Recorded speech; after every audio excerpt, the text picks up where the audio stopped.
Unspoken Issues. Ladies and gentlemen, welcome to the Unspoken Issues podcast. Cue the thunder. Cue the werewolf howl. Yeah, that's what the werewolf. It's spooky season. That's right. Halloween is right around the corner. As a matter of fact, this is going to be airing All Hallows Eve, right? Yeah, that's what my calendar says. The day before Halloween. So, ladies and gentlemen, we are going to be discussing tonight Spirits of Venom. That's right. Venom. Ghost Rider. Yeah, there we go. Chris Armstrong's buddy. This I think was your idea. Is that right? Yeah, I think so. This is one of kind of the old favorites for me. I was reading both of these titles in the 90s, early 90s when these were coming out. Spirits of Vengeance is one of my favorites, and I really had a good time with bringing Venom into the Spirits of Vengeance title and all the different characters interacting in this one. I think I remember seeing this on the shelves, in the early 90s. I wasn't picking up Ghost Rider or anything that was kind of affiliated with that.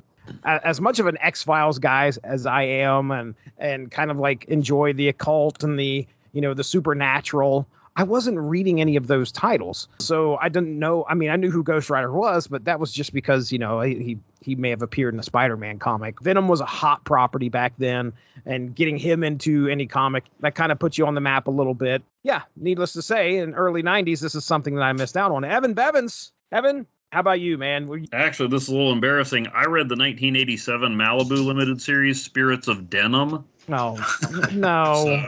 This is really awkward. No. You'll just have to wing it. Yeah. No, I did. I was not reading Ghost Rider. I was curious about Rise of the Midnight Suns, although all I got, as far as I got in that, was Night Stalkers #1 for some reason. But yeah, I knew about Ghost Rider and Blaze. I'd seen Ghost Rider guest star in just about every comic I was reading at that time. Darkhawk, Sleepwalker. Oh, bunch of Spider-Man. Fantastic Four. We did the new Fantastic Four a while back on here. So I'd seen him a lot. I mean, Ghost Rider is one of the coolest looking characters out there. And I'd heard of this, but no, this was the first time I'd read it. But I was glad to see them, give some guys who had been Darkhawk guest stars a little bit of their own spotlight. We talked on our Heart of the Hawk episodes where we, I think that was the first non-Spider-Man appearance for Venom was in the Darkhawk story. Oh, right. Except for maybe he had been like in the vault, that one shot or something. And this is still like an era where Venom didn't show up every month in somebody's book. He got his own title, Lethal Protector, the miniseries, I think came out maybe within a few months of this storyline. But It was still somewhat novel to have Venom pop up. Right. I just grabbed one of the neat things I found with Mike's Amazing World is you can click on the month that the comic was released on, and then you can filter out the publisher and look at what else was on the shelves in the month of October of 92. So I'll just kind of throw out some highlights here. Do you guys remember Ghost Rider Captain America Fear?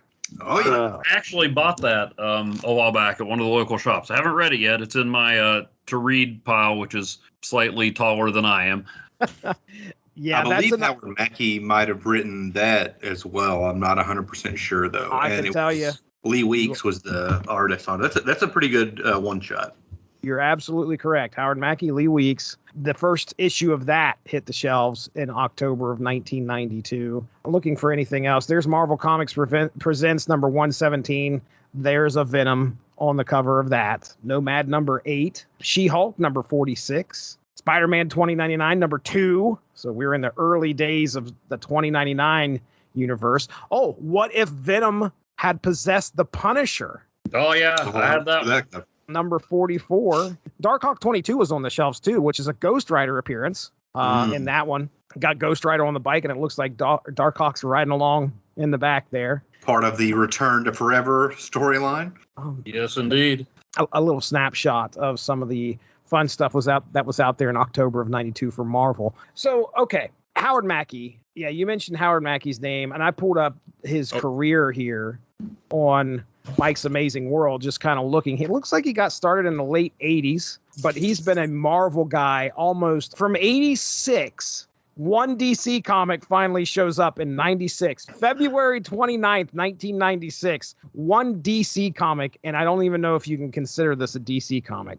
because the title of the issue is Speed Demon. Oh yeah. It's the amalgam. Yeah. Amalgam version of Flash and Ghost Rider. But my goodness, I think he's been a Marvel guy from the beginning. Oh, okay. 2012, Ravagers. That's the first, like the actual first DC comic that he apparently got involved with. There's no other DC on this list. Started out in Iron Man. To be fair to Mackie, he thought that was a revival of Ravage 2099. I had a feeling that was he was like coming. 3 issues in, and they're like, "No, Howard, this is DC."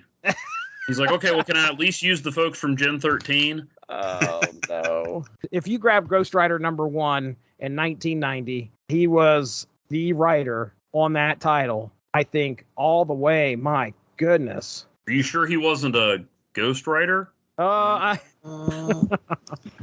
he was all over the Ghost Rider stuff.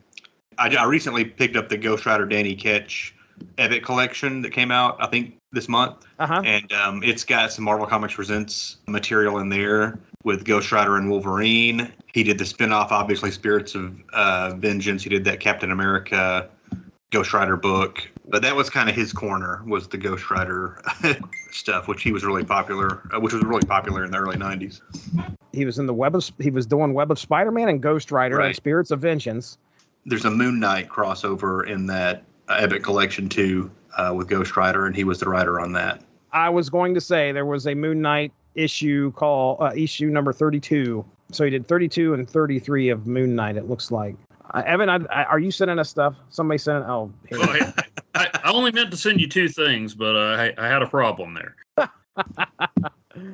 Mackie went on to do the Spider-Man revival in the late 90s that was not as well received, maybe, as was expected.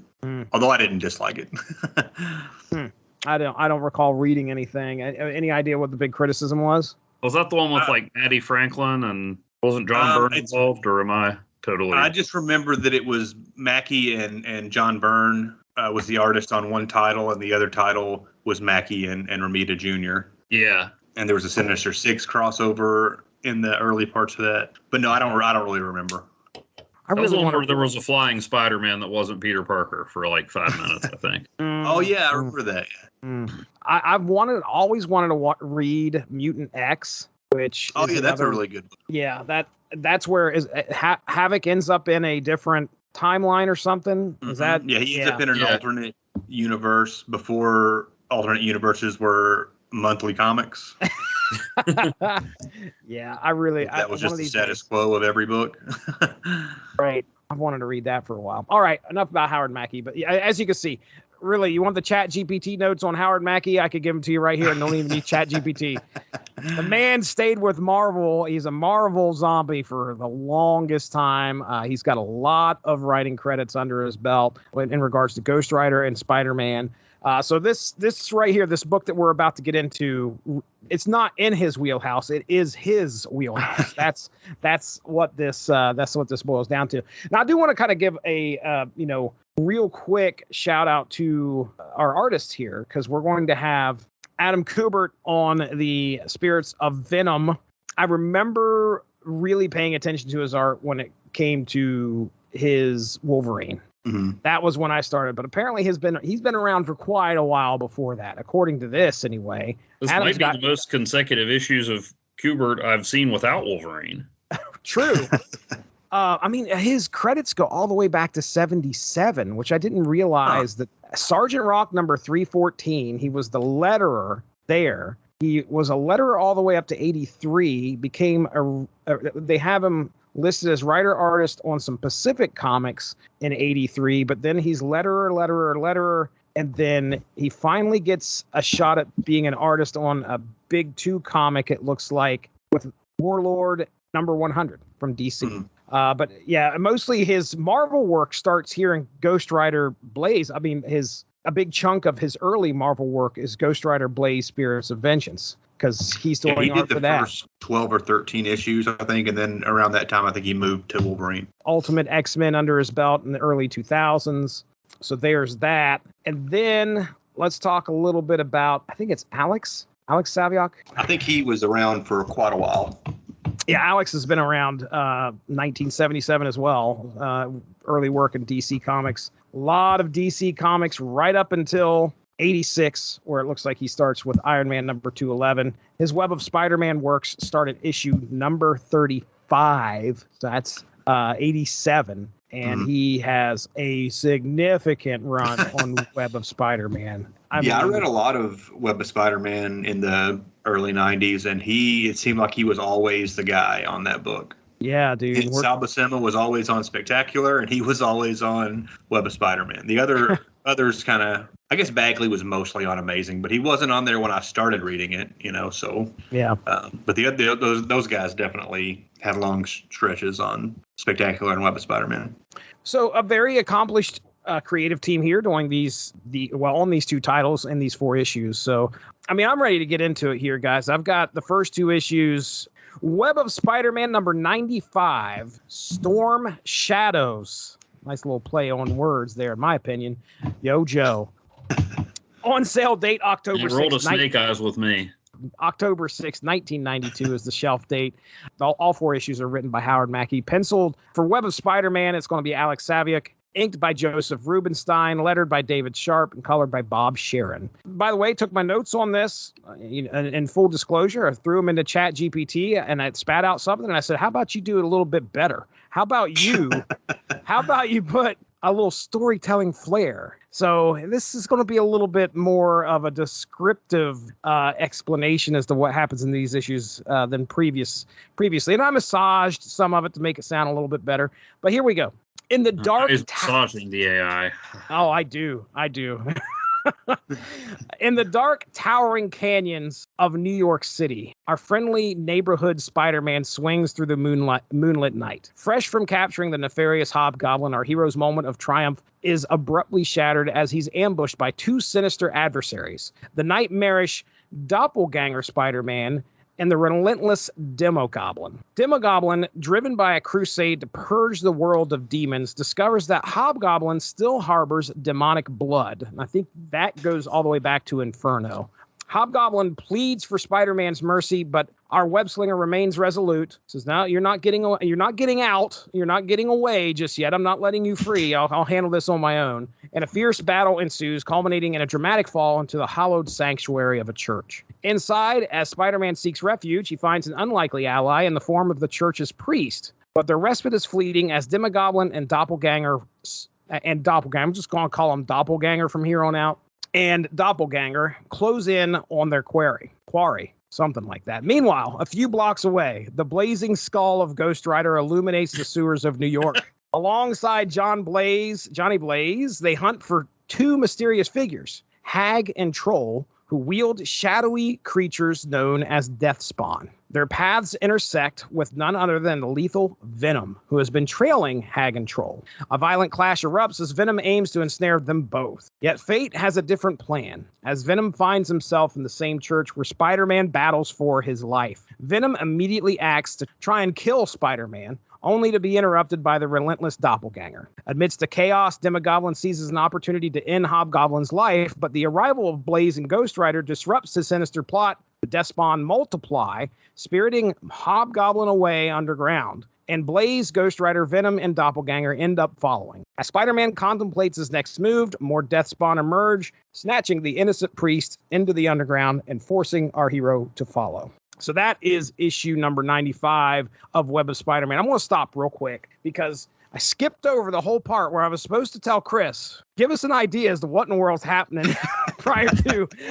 So you said you kind of knew what was going on to this. And Evan, I remember your comments when we were talking about getting ready to do this episode. You're like, it's kind of like you get dropped in the middle of a few storylines that's kind of going on, which it's right. It's not like kind of giving you an idea as to where all these people are coming from. It's just like one crazy night in New York, all these people are coming together. Chris, you have the floor, man. Can you kind of give us an idea of what kind of preceded prior to this story? Yeah, I mean, this almost could have been like a 6-parter or 7 maybe, because like the seeds of this story get planted in the previous issue of Spirits of Vengeance and the previous couple issues of Web of Spider-Man. Web Spider-Man 93 and 94 is called Hobgoblin Reborn. It's a two-parter, and it's where Spider-Man is dealing with Hobgoblin, and Moon Knight's, a guest star in those issues. And it kind of ends with the Hobgoblin getting captured, but also in kind of the background of that story, we see Hag and Troll show up and wreck the transport that has taken Venom to the vault, and they kill a couple of guardsmen, and in the process, Venom gets freed. Oh, okay. All right. Whereas in Spirits of Vengeance issue, I guess it'd be issue 4, or is that If right? it's the issue prior to this, if it's this issue's 5, so it'd be right before. Yeah, this. Hag and Troll are in that one, and they've got Deathwatch's body. They're trying to revive him, and there's even a reference to them, killing those guardsmen in that issue. And it's Blaze and Ghost Rider kind of confront them. They actually have a big fight on the ice rink in New York, the one that where Hawkeye, where Hawkeye has his fight in the Hawkeye TV series in the last issue or episode of that. Yeah, they end up following them into the sewers, and Venom shows up on the last page of that issue as well. So that all kind of leads into this crossover. Okay. Yeah, I mentioned a little bit of the history of Hobgoblin and having the demon blood was. So I don't know what happened. One of you guys could maybe fill me in here, but I remember in Inferno, Hobgoblin ends up trying to make a deal with one of it was either Nastir or whoever it is, or one of the big hullabaloos in Inferno. It's either Sim, Nastir, or somebody else. Maybe it was even Mephisto. I can't remember. So the man-eating mailbox. It was not that one. Okay. But he makes some kind of a deal, and what ends up happening is they turn him into a demon. And, of course, Hobgoblin can't believe it. Go ahead. I said, I've got it here. I've never read those issues. I knew the first time I ever saw Hobgoblin in comics was, I was in Darkhawk, and he was the Demogoblin version of Hobgoblin at that point, the demon version. And then later he was separated, but it says the fictional character biography for Demogoblin. He was originally an unnamed demon who inhabited Limbo, was banished there eons ago for unknown reasons. His essence was fused with Hobgoblin, Jason Macendale, when Macendale asked Nastir. It took me forever to try and figure out how to pronounce his name, and I doubt I'm still doing it correctly. He asked Nastir for more power in exchange for his soul, and then the demon was bonded to him there. He infected Moon Knight with a demonic virus at some point. I'm assuming Mackie probably wrote those issues. Fought Ghost Rider and Blaze, and then through the effects of that confrontation, Hobgoblin realized being possessed by a demon was less than beneficial, and thanks to the effects of the Hellfire and the mystical chain of Ghost Rider, managed to expel his demon half, creating the Demogoblin, a dark mystical version of the Hobgoblin persona. That's all from Wikipedia. I like it. Yeah, I've never read any of those issues. I've always kind of wondered how they got separated or whatever. But yeah, apparently it was the effects of a confrontation with Ghost Rider kind of opened the window for him to get separated, and Demogoblin was born. Okay, all right. Well, I only knew Demogoblin from Maximum Carnage, more so the video game than the comics. Oh, right. He was always a pain in the butt. He was always flying around up there. Yeah, I know what you're talking about. He still has Doppelganger in the Maximum Carnage story too, right? Yeah. I think this predates Maximum Carnage, right? I think so. But yeah, they were part of Carnage's posse.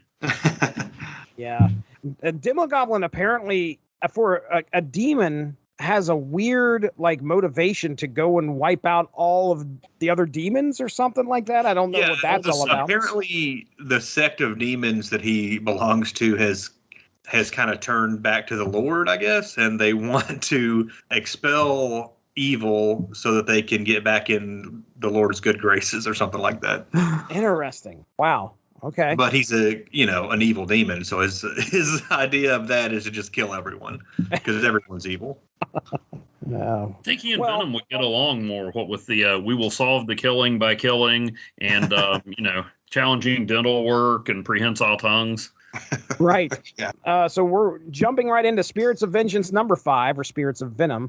Title of the story is Chasing Shadows. Penciled by Adam Kubert. Inked by Bill Reinhold. Lettered by Michael Heisler. And colored by our good friend, Gregory Wright. Amidst the labyrinthine sewers of the city, Johnny Blaze takes stock of the dire situation. Surrounded by deathspawn, their chances of escape seem bleak. Yet Blaze, with his hellfire gun, ignites a gas pipe, unleashing an explosive burst of fiery chaos that offers a glimmer of hope. However, the deathspawn are relentless, carrying away Spider-Man, Demogoblin, Doppelganger, and the vulnerable priest deep into the sewers.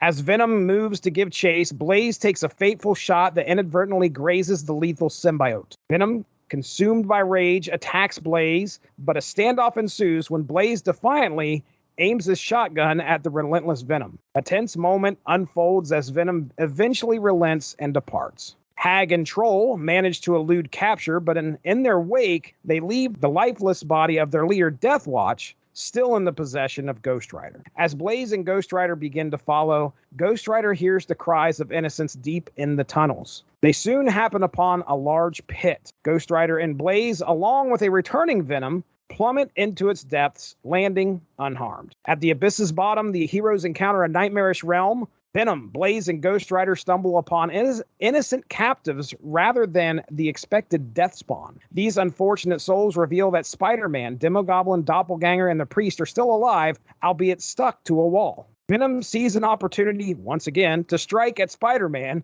but is thwarted, once again, by Ghost Rider's intervention. As the captives work free, just then Hag, Troll, and the Deathspawn reappear, triggering a chaotic battle. The Deathspawn swarm around the heroes, attempting to abduct the innocents, Deathwatch's lifeless body, and Spider-Man himself. Ghost Rider is forced to relinquish Deathwatch's remains to save the remaining bystanders from the mass of Deathspawn. So let's talk about it here. Let's go ahead. We'll get into our notes for our first two issues. Like I said, we got a lot going on here. I understand it's a crossover between the two titles, but you also have two main characters from Spirits of Vengeance that you got to deal with. All of the machinations that have brought them to that point, along with Venom, along with Spider-Man, Demogoblin, Doppelganger. We got the Deathspawn, a dead, lifeless Deathwatch. A lot of stuff to kind of weave a tale together with, but to me, it's not overwhelming. I mean, Chris, what are you thinking here, man? Not to me, not at all. Especially not to 12-year-old Chris.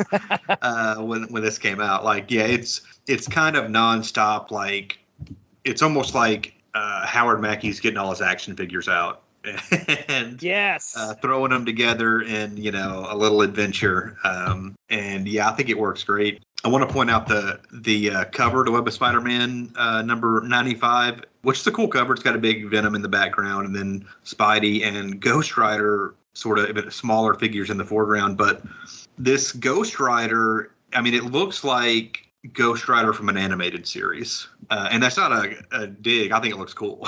But I just really like the cartoony look. And he doesn't really look that way in the book. That's not how Saviuk draws him in the comic itself, but on the cover, that's the vibe I get is like, this is from an animated series. I see exactly what you're saying. Just by Ghost Rider's face there, it kind of gives that animated vibe to it. Old Venom, my goodness. I mean, I'd like to see how many covers have that Venom looking like that, where he's kind of big and towering over all the figures on the cover. Fits exactly what I expected. Go ahead. I was going to say Saviuk gives Venom the needle teeth, which is the Venom I prefer. Yeah. He started out with more of the standard mouth in the McFarlane issues, and then Eric Larson gave him, the crazy long mouth and tongue and just innumerable teeth jammed in there.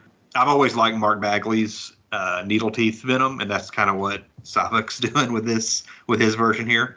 As far as his pencils, I actually would have expected his career went back even further than the late 70s. He's got a real classic comic book style, classic Marvel comic book style. He is kind of doing in these issues a little more modern, for the time stuff. It's a big drastic difference when you go from him to Kubert in the Spirits of Vengeance issues. But the tone of those two series are way different as well. But I like Saviuk for the most part.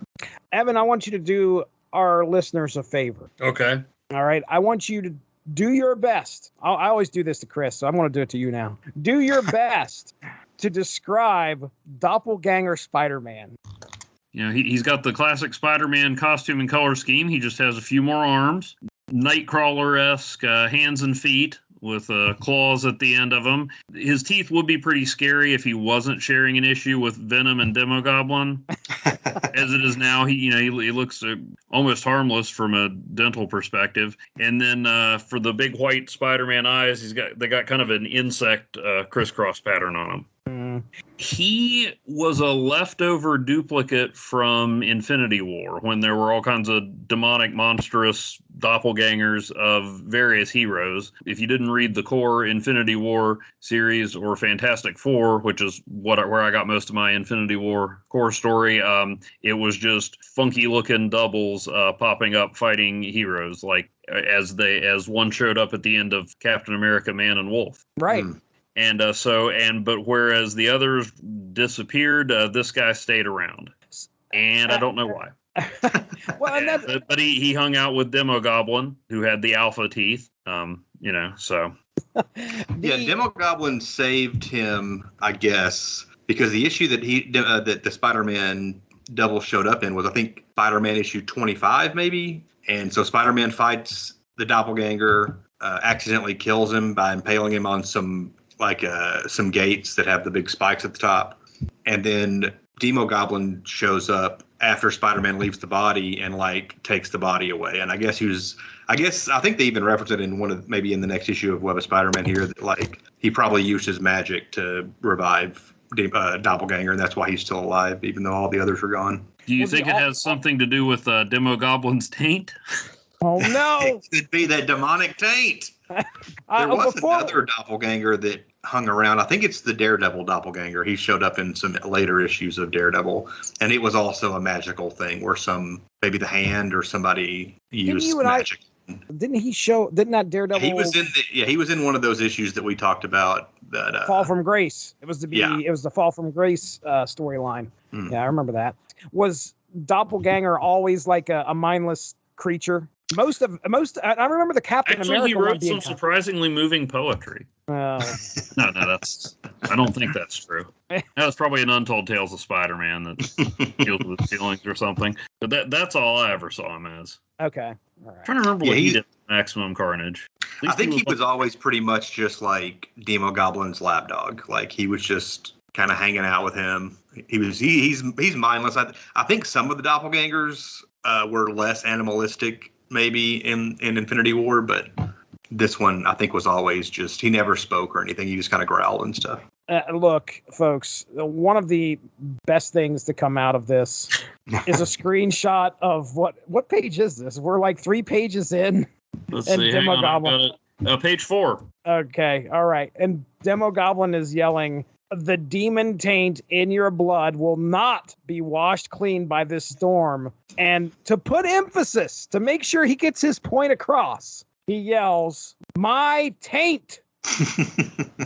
Quite clearly, right there on the page. So, yeah, folks. A word that did not mean 31 years ago what it means now. Did not age well there, Demogoblin. I tried to find you a link, but it's frustratingly not on YouTube, of a Saturday Night Live sketch. Conan O'Brien played a doctor that had to break the news to a guy who was in an accident that he was going to be fine, but they had to remove his taint. Oh, man.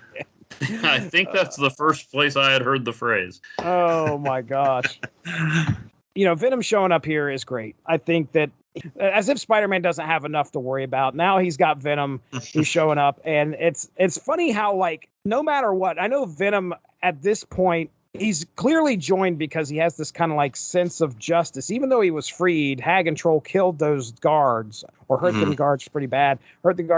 And he feels that he needs to make them pay for what they did. But if Spider-Man's involved, it's just toss every plan out the window, because Venom is going to kill Spider-Man immediately. That's all of the priorities are. And eat his brains. What'd you say, Evan? And eat his brains. Oh, yeah. He's not just going to, he's got a very specific way he wants to finish him off. There was a great Marvel action figure where if you pressed the button, that's what his his saying was, "I will eat your brains." I remember playing with that at the KB toy store in the mall. All Is right. that in the same series where you pressed a button and Demogoblin monologued about his taint?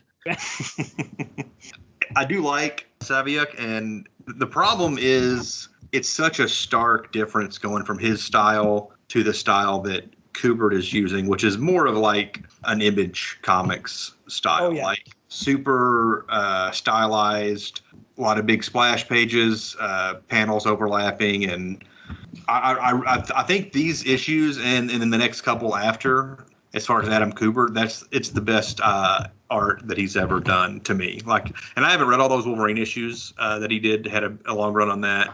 His style kind of changed over the years, but these issues and the next couple up to like Spirits of Vengeance 12, that is the sweet spot for Adam Kubert, who I'm a fan of anyway. Venom getting a taste of hellfire from the shotgun. He does not like it. It doesn't agree with him. And I got a big kick out of the moment where after Venom leaves and it's just, I think all the other heroes have been captured, or all the other characters have been captured by the Deathspawn, and Ghost Rider's holding up Deathwatch's body and he's kind of giving him a smile. He is. And it's referenced later by Blaze, like Ghost Rider starting to develop a little bit of personality at these. Yeah, he is. In this era. Also got a kick out of Johnny Blaze screaming at Ghost Rider when Ghost Rider tells him to listen, and he's like, "You don't even have any ears. Like, you're just a skull." Actually, another thing that Kubert does with the art is kind of the middle of the issue or close towards the end, where they come upon all the characters like stuck to the wall, and Venom sees his opportunity to go after Spider-Man. Like the layout of the two pages, like some of the panels overlap into the second page, almost like a splash page, but just for like certain panels, not the whole page. And then in the middle, there's a 4-panel grid where Venom is going after Spider-Man, and you see Ghost Rider throwing his chain at him and yanking him back. Like the motion, like you can kind of feel the whiplash that Venom's getting in that little sequence there.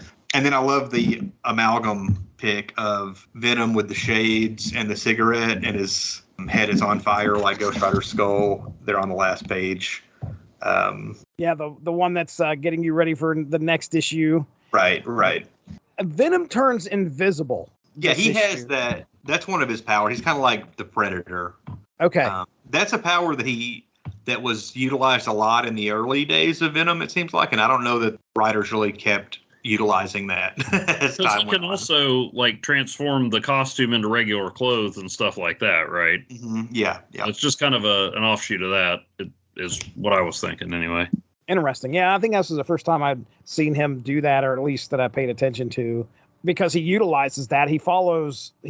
It's like he leaves, and then he's been following them the whole time, and then he was the one that pushed Johnny Blaze down the pit. It's like he jumped. I don't think they both jumped in willingly, or at least Ghost Rider did, and Blaze was not thinking about doing that until Venom pushed him in.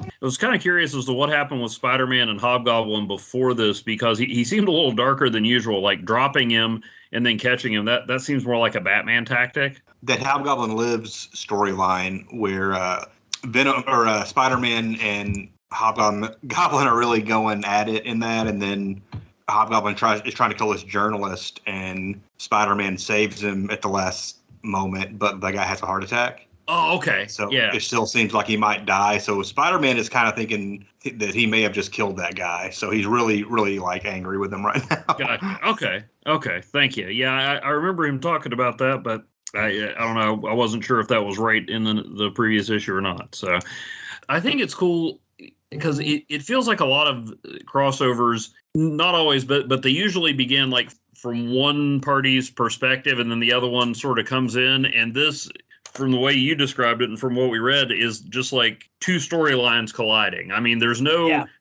connection other than, they happen to burst up through what is really a massive basement at that church. As heavily populated with superhuman and supernatural folks as Marvel's Manhattan is, you'd think that would happen more often. I mean, it makes sense. It's the same writer, doing both titles that's so organic, but I don't know. It just feels a little different from what I think of your average crossover as, even if it goes into somebody else's issue, it's like guest starring this person, but it's a Spider-Man story and Ghost Rider shows up. But these are just two seemingly unrelated storylines that just crash together. And like I said, you feel like that would happen more often in Marvel. But it helps to have one guy laying the groundwork in both titles. Of course, I know there are reasons why Venom is out to get Spider-Man, but I kind of wondered in here if it's because he's jealous of his ability to quip, because you have Venom saying things like, "Nice try, Bunky," and "Last one down is dead." Just like maybe he's just jealous of Spider-Man because he's so much funnier. I did like. I enjoyed the art in Web. Like Chris, like you said, it felt classic, but like it was trying to be a little more 90s there. But I felt like I got a better look at the deathspawn and them being shadow creatures instead of just guys in black who didn't make the cut to be in an issue of Spawn. It reminded me of Spawn, but I mean, this would have just come out like probably a few months after Spawn #1. It's probably more coincidence than anything else. Oh, Deathwatch had shown up earlier, like in the first, I think he was the villain in the first couple issues of Ghost Rider's book in like 1990. I don't remember if the Deathspawn like characters show up until later or not, but yeah, the only thing that I was a little cloudy on was like who and what the heck Hag and Troll are. They were, I think, just a couple of his henchmen, basically. Yeah. Now, Deathwatch, prior to this, I only knew from, I believe it was Marvel Series 3 trading cards. I had to chuckle a few times as they're dragging Deathwatch's body around. I mean, Spirits of Venom is a pretty catchy title. Weekend at Deathwatches could have been an alternative. But yeah, I mean, I did like the interactions with the characters. Like Blaze. I felt like without them going into a bunch of exposition, I had a good idea of what the dynamic with Blaze and Ghost Rider is in the other issues. That makes me a lot more curious to read those. And about Blaze's suspicion of Ghost Rider, and if I was Johnny Blaze, I would have some questions about another Ghost Rider running around. Mm-hmm. Clearly Demogoblin's confused because he calls him Zarathos at one point. He hadn't checked his latest copy of the official handbook of the Marvel Universe. So, so let me stop you there real quick, because that right there is the name of the demon that usually, right? Help me out. The original Ghost Rider. The Johnny Blaze version was a demon named Zarathos. All right, and help me out. What is inhabiting just Ghost Rider at this point? Something it's still a mystery. Okay, all right. Which is, I mean, it's been answered now, but at this time, you don't know. I actually have, speaking of the handbook of the Marvel Universe, that's where I read like the linear origin and history of Ghost Rider, and I still don't understand it. No, all right. Yeah, a lot of action-packed stuff. I may have used this term there before. Some of my favorite comics or what I call like kitchen sink comics, where just like a whole lot of stuff collides all at once. And this reminded me of those. Like there's some great West Coast Avengers issues that Byrne did, where just like all sorts of craziness explodes. Mm-hmm. And this reminded me of those. So let's pick our panels here, but I have a question. And I want to see. I'm not going to ask it yet because I have this strange feeling it's going to come up in our panels. We'll find out here in a second. I'm going to start. So for Web of Spider-Man number 95, I want to take the panel where Venom is just coming up out of the church. Only reason is because in that panel, Spider-Man already knows that it's not good. This is when he's dragging Hag and Troll up with him, and yeah, and Venom is coming in like feet first. Well, I guess he's feet upward anyway. He's bringing himself up through with a web, and Spider-Man's got the priest in one arm, and he looks over and he's like, I really don't need this. He knows, of course, Venom at that point, oh, this is too good. Here we thought we'd feast on gizzards of these two killers, but now it appears that fate has smiled on us. He's got some serious drool trailing behind him, too. He does. He does indeed. Now, but I got a question, though. Mm-hmm. In the panel before that, Spider-Man's Spider-sense is going off. I thought Venom didn't trigger the Spider-sense. Or is it because Venom can decide to nullify the Spider-sense, and since he didn't know Spider-Man was going to be there, he didn't do that? Mm-hmm. Or is it that Troll and Hag shooting up through the floor represented a threat. Yeah, I choose to think that it's because he knows, like, the spider sense is picking up on all the stuff that's about to follow Venom out of that hole. Okay. Like all the deathspawn and all that stuff that's going on down there. Or it could just be that Howard Mackey made a mistake. I'll let you go, Evan. What's your next? What's your panel here out of this issue? Mine was on page 23 at the top, where you've got Blaze getting dragged down by a deathspawn, Spider-Man punching deathspawn, Ghost Rider fighting Demogoblin, Venom fighting Doppelganger. It's like everybody's from the two different storylines are colliding there, and that's just a great representation of what happens in the whole issue. All right, very good. All right, and then Chris Armstrong, what do you got there, bud? I'm gonna go. I think it's hard to say for sure the page counts because I got the trade and it doesn't have the numbers, but I think it's page 19, panel 4, and it's on the same page that of Jesse's panel was on. But the last panel on that page where Doppelganger is leaping at Venom and giving him a double punch with his two top arms there, and it's the first time we see Doppelganger and Venom clashing, which happens a few times over these issues. Okay. Surprised your panel wasn't on page 4, Jesse. Page 4. That's the taint. Well, I didn't want to take that from Chris. I was like, that's got to be what he's going to go for. I just assumed you were picking it, so. Oh, wow. Yeah, I mean, my goodness. That is a sick-looking Demogoblin, aside from the dialogue. You know, him, both those characters covered in the rain. You know, it's pouring down the rain, and they're just kind of standing on the side of this church. That is a pretty sick panel. The dialogue is just fantastic. Let's get into the second issue, which is Spirits of Vengeance, number 5. What's your? I'll let you go first this time, Chris. Okay, before I pick my panel, the cover to this issue is also pretty cool because it's got Ghost Rider and Venom kind of tangling, but the corner box. Again, much like the little amalgam image that I mentioned earlier, it's got sort of 3 vertical shots of close-up of Blaze, Ghost Rider, and Venom's faces, and you just see one sliver of each kind of all lined up there together. That's mirrored in the issue. I guess it probably was in the issue first, and they just put it in the box later. But I've always liked that corner box with the 3 characters there. As far as the issue, panel of the issue, I'm going to go with page 13, panel 3, which is the big image of Venom knocking Blaze and Ghost Rider into the hole, and he's kind of still halfway camouflaged, and it's kind of revealing himself as they fall. Yeah, that one's pretty cool.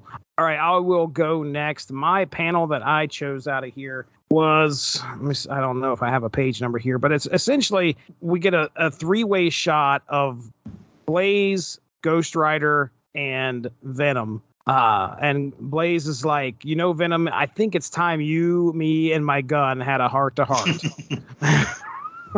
Anytime, how about right now? And then Ghost Rider, of course, somehow, the guy that's like, in between this is in getting things to calm down. No, ahead in the shadows, voices calling. But yeah, I like seeing those 3 in the same panel, and that kind of about at least attempting to work together. So I'll go with that. All right, Evan Bevins, what do you got? Man, I'm surprised nobody took mine. Although I don't know if it qualifies as a panel because it's spread over 2 pages, but it's pages 8 and 9. Venom's just slammed Ghost Rider into the wall, and Blaze has his shotgun right against Venom's jaw. Mm-hmm. And Venom, like he's almost like winking at him or something. He's got teeth sticking out sideways, and the drool is actually going down the barrel of the shotgun. Oh, yes. Yeah, that's good stuff. That's a nice touch. And Blaze is like, yeah, he's not a spirit of vengeance anymore. He's physically outmatched by Venom, but he's got a hellfire shotgun, and he could, blow his head off. Yeah. And so Blaze is taking charge, and I like the... we're used to wild expressions on Venom's face, but like the one eye kind of half shut. I don't know. I just haven't quite seen that before. It's a Venom expression I'm not used to, and just really cool image.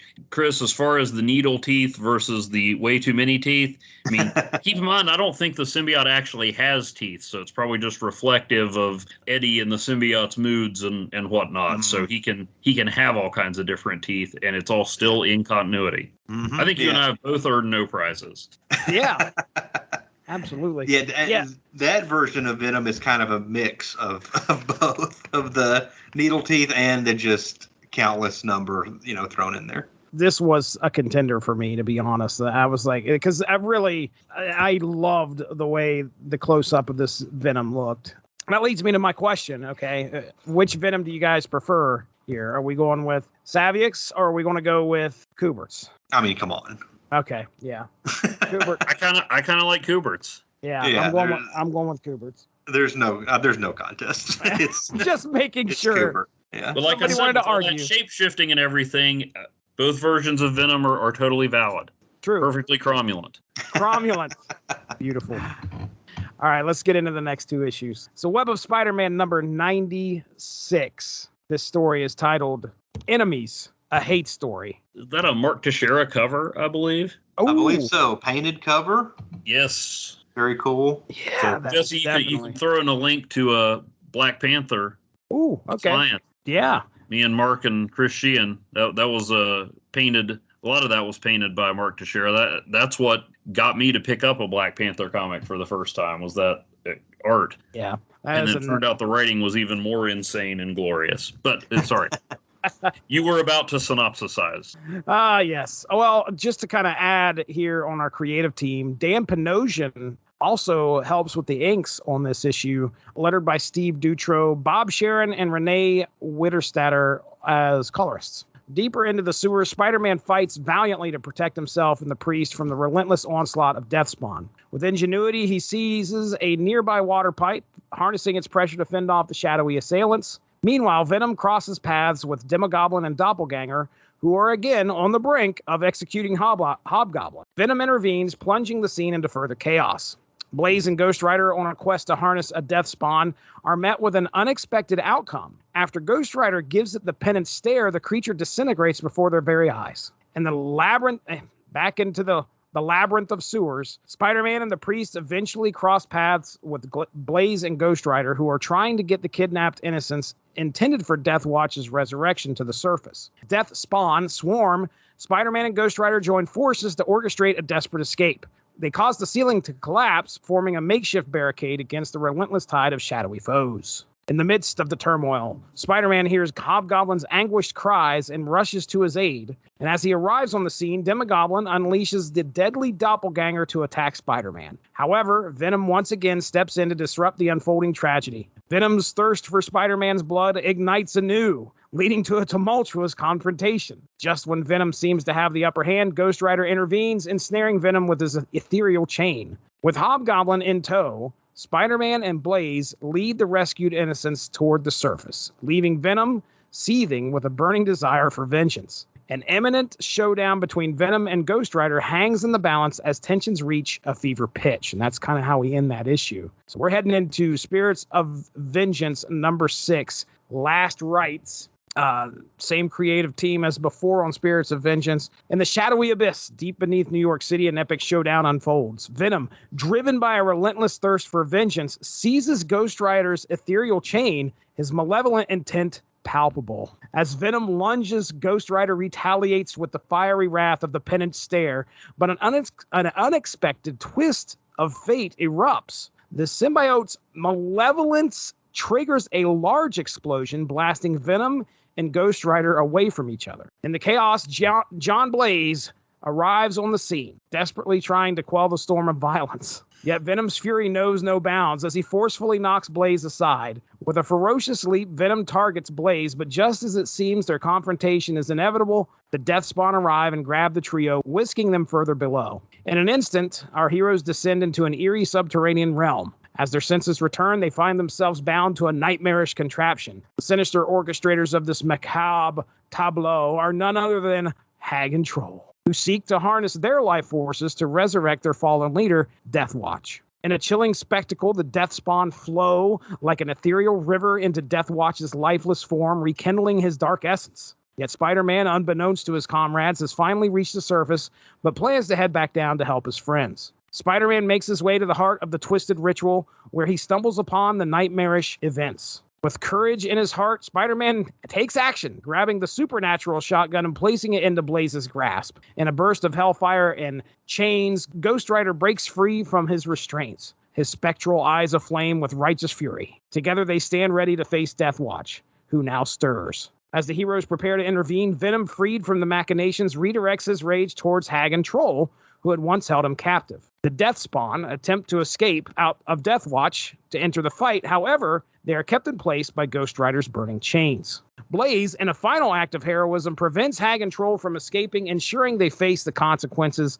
of their dark deeds. In a climactic confrontation, Venom's insatiable thirst for Spider-Man's demise collides with Blaze's unwavering determination to protect. The tension hangs in the air like a charged storm, with the inevitable battle on the horizon. Yet, in the 11th hour, salvation arrives in the form of the guardsmen, who emerge into the scene, apprehending and containing the volatile Venom. Everyone makes it back up to the streets of New York. And on the surface, Spider-Man extends his gratitude to Blaze and Ghost Rider, who now carry the lifeless body of Deathwatch and the subdued forms of Hag and Troll. With their mission complete, they make their way to Doctor Strange, setting the stage for the next chapter in their dark and otherworldly journey. So there you go. That is the final 2 issues of Spirits of Venom. Man, that opening page in Web 96 is just awesome. Oh, the hand? Yes. Yeah, that was very cool. Awesome way to start off. I love the moment where Ghost Rider uses the penance there on the Deathspawn. Like, yeah, okay, Blaze, I got this. Watch, and the thing just explodes, and Blaze is like, "Oh,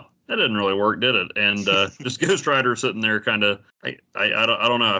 I feel like that was a funny moment, even though it's still a flaming skull, but it looked like there was a little bit of consternation on his face there. It's a good try. Yeah, it was. Yeah. It was. One thing that I was going to mention, I don't think they do it in any of these issues, but the Deathspawn can talk. They talk to each other in the previous issue of Spirits of Vengeance. Yeah, they mention that they're a cross. I call them creatures in my synopsis, but I mean they're half human. So I understand that they've clearly got some type of humanity in them. But yeah, they don't. They just seem like mindless masses that come and grab you and take you somewhere. Yeah, in that previous issue of Vengeance, they're like sitting at a computers, like they're working in like a headquarters, talking about Hag and Troll bringing Deathwatch back. Yeah, that did not expect that. That's funny. Oh, but I mean, to be fair, you had Spider-Man, Venom, Blaze, Ghost Rider, Hobgoblin, and Demogoblin all talking. There wasn't much room for them to have dialogue. True. I do like the priest, being in the middle of all this craziness, and Spider-Man keeps saving him, and he's like, "Okay, you got to leave," and he's like, "No, these people need help. I'm here to help. Isn't that what you would do?" And Spider-Man's like, "Oh, okay, fine." And then the cover to Spirits of Vengeance #6. That's just awesome. That Adam Kubert Stacey, I assume is how you pronounce that last name. That is a poster I want. Oh, and I didn't even notice the shotguns in his mouth. Right. There you go. Now that's the kind of cover you would see today on like an issue of Fantastic Four, because it would be a variant cover that has nothing to do with Fantastic. Nothing to do with it. But I mean, it's not an exact representation of something that happens in the issue, but hey, it's a cover that makes reference to what happens in the issue. Imagine that. Sorry, I would like all the variant cover artists to kindly get off my lawn and turn down their rap music, I guess. But no, it's just an awesome cover. And I mean, another great opening page. I don't know. You figure like on hour 13 of drawing teeth, Kubert's just like, nah, we're going to fill the rest of them with tongue. Probably my favorite moment is during the fight between Ghost Rider and Venom, and Ghost Rider's like, "I'm just trying to prevent you from spilling any more innocent blood. Spider-Man's helping people. If anybody's going to feel vengeance, it ought to be the Deathspawn." And Venom says, "Ha, you know nothing of vengeance." I was at a party once, and we were discussing the merits of the 2003 Ang Lee Hulk versus the early MCU Incredible Hulk. Mm-hmm. And I was explaining why, what I liked about each one. And a guy who didn't know me very well said, "Okay, well, look, if you knew anything about the Hulk, you would understand why the Edward Norton one is better. Oh. And I'm like, now, hey, you like that one better. That's fine. That's just a matter of opinion. But if I knew anything about the Hulk, so yeah, Venom going, you know nothing of vengeance. Kind of like Ghost Rider saying, look, you know nothing about drool, okay? Let me explain to you how this works. It's like somebody saying to the Hulk, hey, man, look, let me tell you a little something about anger, okay? Mm-hmm. Right. It's just, I don't know. I love that. And I mean, I'm sure Mackie did that intentionally. It wasn't just, I'm going to throw this in here. That there wasn't a criticism of the writing. It's a great line because, if you knew anything about vengeance. Yeah, that's hilarious. It's like, I eat, breathe, and sleep vengeance. Yeah. But yeah, it's a cool fight, and I mean, come on, even if I didn't read Ghost Rider, but I thought Ghost Rider was awesome in the 90s, and, I didn't necessarily read a lot of Venom, but who amongst us didn't think Venom was awesome in the 90s? So Ghost Rider and Venom just going at it is fantastic. For some reason, I always like it when the Guardsmen show up. I remember getting Avengers Spotlight number 26, the issue that kicked off Acts of Vengeance, and thinking, I really had something there. But I don't know why. I just always have thought the Guardsmen were cool. Maybe it's just because I like green. I don't know. The armor is cool. I mean, they're like the least effective security force in history, maybe. Right. But I'm just waiting for the crossover where they take on the red shirts from Star Trek.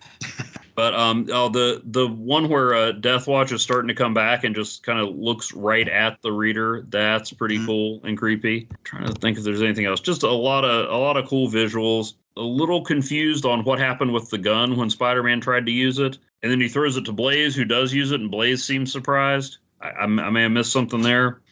And I mean, that's kind of resolved later when we find out, because at this point, the reason it shoots Hellfire is because in a confrontation they had, it was just a regular shotgun.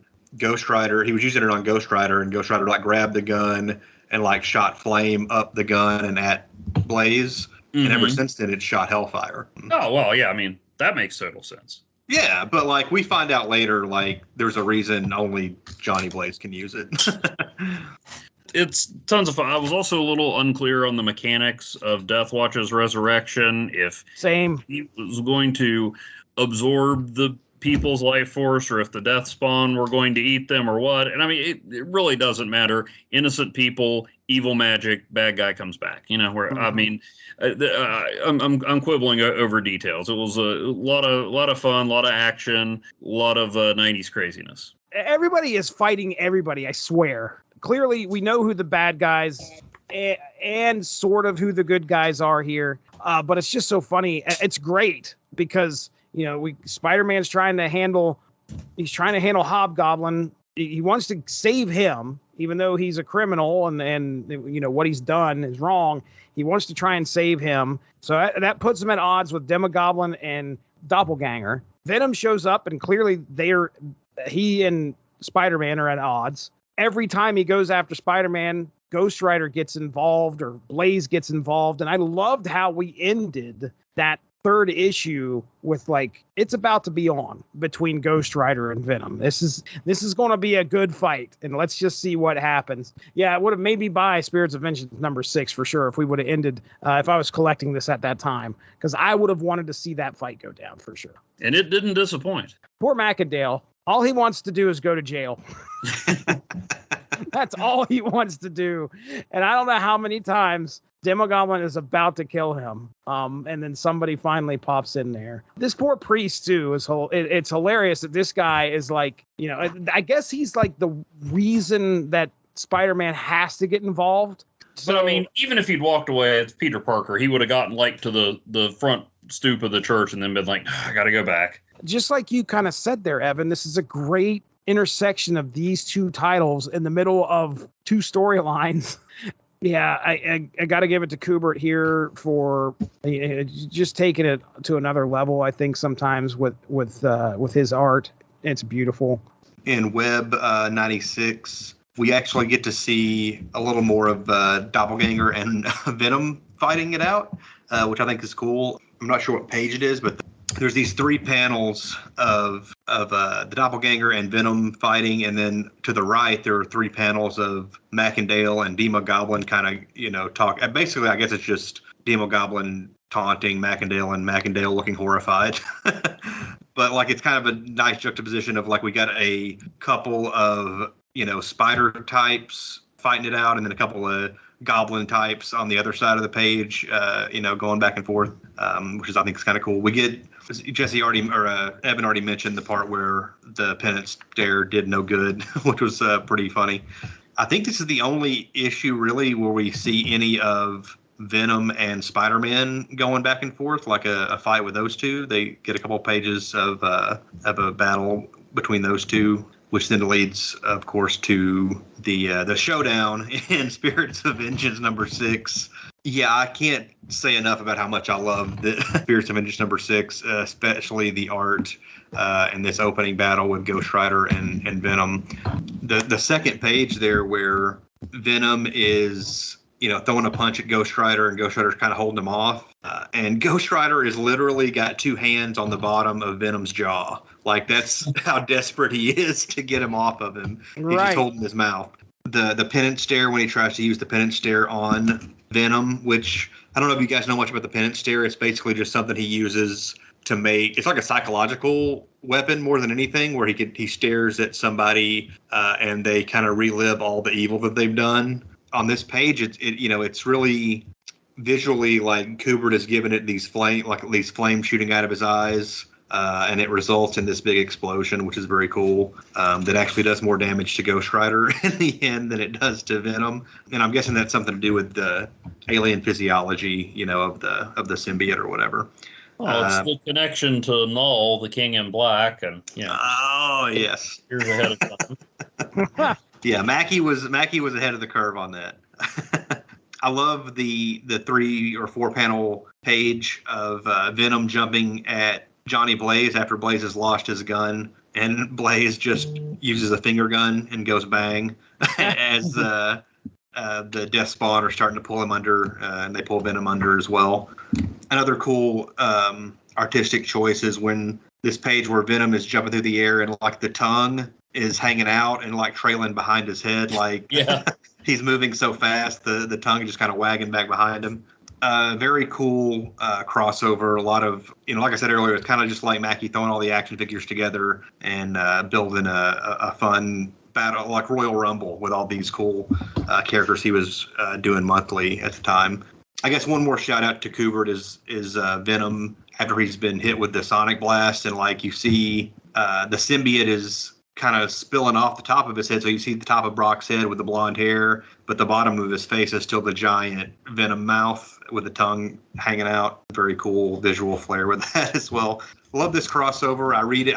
This is one of those that I've probably read more than any. If I did like a top 5 like comics stories that I've read the most, I think this would probably be in it. It's helped by the fact that it's only 4 issues, so it's easy to. Yeah, I really like this. I'm glad you guys were down to do this one with me. For sure. Oh, it was a lot of fun. Out of this storyline, who's your favorite? And we'll go with Evan first. I got to say probably Blaze. I remember I hadn't read a lot of it, but I was kind of fascinated by Blaze, the guy that used to be a Ghost Rider, had a magic gun. I always thought he was kind of cool. Kind of wonder if anybody ever saw him and Nomad in the same place. Ooh, yeah. There's times when he knows he's outmatched, but he doesn't back down, and he holds his own in all this craziness. And at that point, I got to imagine he kind of thought he was out of this. So it's pretty cool to see him kind of adapting to what's going on and being the least powered, but the guts to back it up with the rest of them. Okay, I'm gonna go with Ghost Rider. I was going to lean on Venom, but Venom just seems like this. He's freaking nuts. That's he's in a situation where he's like, I want to help out, and then it's like, every time he sees Spider-Man, it's like the Three Stooges with Niagara Falls. Ghost Rider is like, there are a lot of important beats in this story where he's the one that finds the innocents, the people that are down there. He's the one that kind of hears them, and that leads them there. So he's definitely a hero. He's clearly not afraid of handling Venom in any way if he can. He looked cool throughout this whole thing, I think, in my opinion. So that's why I'm picking Ghost Rider. What do you got there, Chris? I'm going to go with Johnny Blaze as well. When I first started reading Ghost Rider, I want to say one of my friends had a couple of the early issues that I kind of thumbed through, but the first issue I think I ever bought was the glow-in-the-dark cover of, I think, issue 13. Mm-hmm. And I believe that was the issue that Blaze made his return in.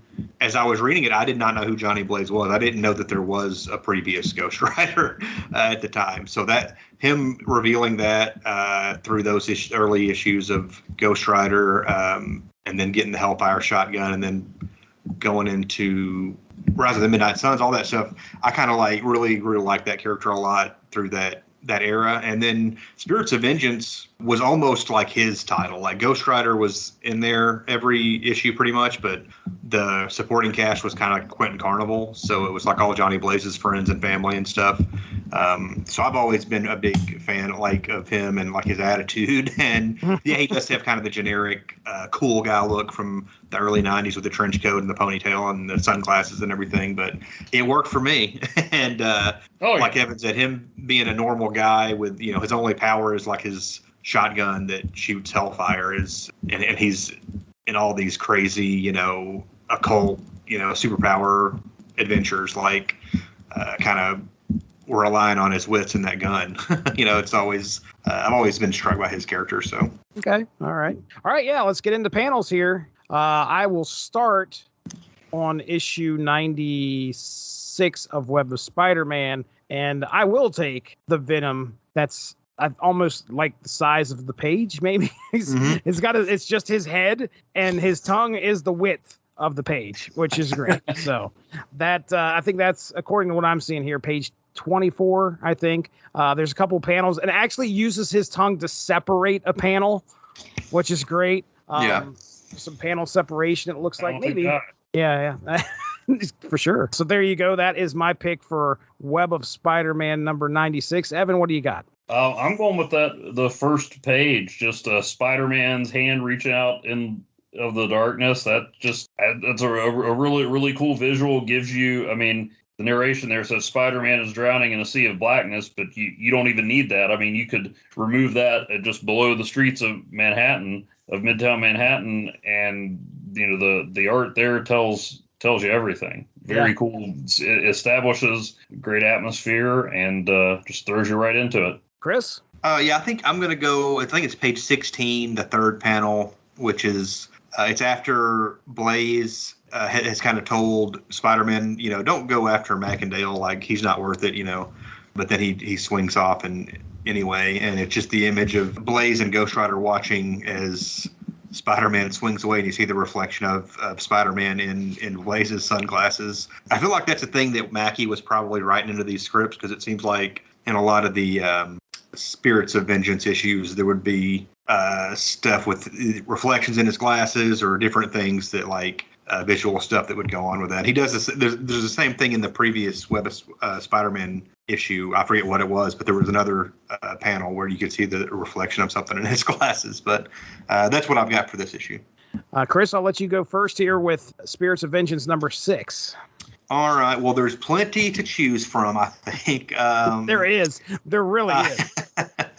I'm going to go with page 5, which is part of the penance stare thing. I'm going to go with the last panel where the explosion, you see them kind of flying apart from each other. And that's pretty epic. That's what I'm going to go with. All right. That's good. Evan, I'll let you go next, man. What do you got there? I'm going to go with the opening page again. How many characters can you identify from a shot from inside their mouth? Oh, man. There are a lot of great perspectives just in this issue. The reader is looking from inside Venom's mouth as he descends upon Ghost Rider, and it's just fantastic. There are a lot of great panels here. I've got mine already picked, but there's this one that happens like right after the one I pick. Most of what you see throughout these issues, Venom is supposed to be in a black costume, but a lot of times the way it's colored is blue. I assume because, that it's just the way that they want to portray the black in this costume. But there is one panel where Venom is looking at the reader and drool coming down, and he is legit just straight up in a black costume, and it looks great. Where he's removing the knife from his shoulder. Yeah, yes. But that right there is part of the panel that I'm picking, and I'm picking the one where Johnny Blaze stabs the knife into his Venom shoulder, and that is the weirdest. Like, I don't know if I've ever. I'm sure there's probably other Venom panels out there that may, but they're few and far between that look like this. Where, okay, to kind of describe the sequence here, it's a 3-panel sequence where Venom is laughing, I think, because he has the shotgun up against his head again. Is that what's going on here? And then Blaze is like, shut up, grabs a knife. I said I have a headache, and stabs it into Venom's arm. And Venom has this grimace on his face, which I don't think I've ever seen. And the way that it's laid out, like you can see the inside of his cheek as his grin or grimace goes all the way up the side of his head. He's clearly squinting because he just got stabbed in the arm. He's not liking it too well. And it's just a really unique rendition of Venom. So that's the one I'm going with. Nobody took Deathwatch staring at the reader. That's a good one. I mean, that's freaky. That was my backup. Yeah, that's a good one. Just a lot of good stuff. I understand why Kubert. We were talking about, art and Kubert and all that. In 92, many people who have listened to this podcast before, Chris, I'm sure, is getting tired of hearing me talk about it, but I'm going into the Image comics at this point in time. It's probably shortly before this that I picked up my first Image comic. But regardless, I was paying attention to some of the names on a lot of the Marvel titles as well. And Kubert's Adam and Andy, those were the two that I remember paying attention to most, because I was like, man, these guys, I was wanting them, and they may have at some point. I don't know. I have to look it up. But I was wanting to see them get drafted by Image. I wanted to see Image kind of bring them over and let them do something, because they were, honestly, I think those two guys were the top dogs in Marvel for a little while when it came to artists, in my opinion, anyway. And that might be because I was collecting X books too at the time. But Adam and Andy Kubert were really impressive in the 90s. Yeah, I don't think they ever did any indie stuff. Like, I think they've always been Marvel and DC as far as I can remember anyway. Wow. Well, all right. Well, we did it here. We covered the 4 issues of Spirits of Venom. Well, let's go ahead. We will get into plugs here. So let's start with Evan Bevins. Oh, you can find my writing at asterisk51.blogspot.com. I've had a little delay of game on my Super Pro read through, but we'll be getting back into that. It should be back in the swing of things by the time this airs. And every other Friday I do Free Comic Friday, going through my massive backlog of Free Comic Book Day items, and trying to tie that in with something going on, or something that just catches my eye. I've gone through some of the Simpsons, Bongo Comics free-for-alls, a little Tick, some X-Men and Runaways. This is actually the 20th anniversary of Runaways debuting this year. Oh, wow. So that makes you feel the comic is now older than all the characters in it. Oh. Jesse and I do Snap material every month, looking at the Marvel mobile game Marvel Snap, and how the latest way it's trying to thwart us from advancing in rank. Hey, listen, you can check out right here on the Source Material Comics feed. Well, as of this airing last week, you could hear Mark and I talk about Godzilla versus the Mighty Morphin Power Rangers. Wow. Those Power Ranger comics are way better than I expected. Yeah, that was a good book. And prior to that, earlier in the week, you can hear Unspoken Issues, this podcast right here, talks about 90s comics. And back on the 16th of October, the episode where Derry, Dean, and myself got together and talked about when Scarlet Spider became a member of the New Warriors. Nice. And yeah, he was there he was there for sure. And then all of a sudden he was just gone. So it happened. Not unlike the New Warriors. No. Pre-Civil War. Right. So you can check that out as well. You can find me on Twitter and Instagram and Blue Sky at BrodyMan34. I also have another podcast called Small Screeners, where we talk about made-for-TV and direct-to-video movies. We also did a bonus episode on that with me and my buddy AJ doing a commentary track for Freddy versus Jason. So if anyone wants to listen to that for October, it's out there for you. All right, that's Chris Armstrong. Over there's Evan Bevins. I'm Jesse Starcher. Thanks for joining us for Unspoken Issues. We'll talk to you soon. Have a good one. Bye-bye. Thanks for joining us. Unspoken Issues is part of the UnspokenDecade.com, the home for 90s comics, blogs, and podcasts. Unspoken Issues also has a Facebook group you can join if you are interested. Just search the Unspoken Issues podcast and request to join. All of this would not be possible without W2Mnet.com and the Rattlechin Broadcasting Network, so make sure to seek them out for more podcasts. If you enjoyed what you heard today, please feel free to share, and we look forward to entertaining you again soon.